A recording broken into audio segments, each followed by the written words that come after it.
God is great all the time. இதே ஸ்டேட்மெண்ட்டை 2024 வருடம் டிசம்பர் மாதம் 29ஆம் தேதி என்னுடைய அம்மாவுடைய அடக்க ஆராதனை முடிச்சுட்டு வந்து நியூ இயர் சர்வீஸில் நான் இதே ஸ்டேட்மெண்ட்டை சொன்னேன். தென் அகெயின் ஒரு 1 இயர் பேக்கில் கணவரையிலேருந்து நான் இதே ஸ்டேட்மெண்ட்டை சொல்கிறேன். யோபு இந்த ஸ்டேட்மெண்ட்டை ரொம்ப வேதனையான சூழ்நிலையில் சொன்னார். கத்தர் பறிக்கும் போது அதை யாராலுமே தடுக்க முடியாது அப்படின்னு சொல்லி. இப்படிப்பட்ட வேதனையான சூழ்நிலையில் நம்மளும் இதை சொல்லணும்னு ஆசைப்படுறாரு.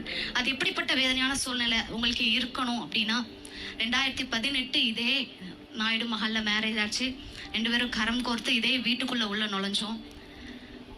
2020 ஒரு மகன், 2023 ஒரு மகன், 2024 தாயை இழந்து, 2026 கணவரை இழந்து நின்றாலும் நீ என்னை பார்த்து சொல்லணும், கர்த்தர் நல்லவர், ஆமென், கர்த்தர் கொடுத்தார், கர்த்தர் எடுத்தார், கர்த்தர் நாமத்திற்கு ஸ்தோத்திரம்னு நீ சொல்ல முடியுமா அப்படின்னு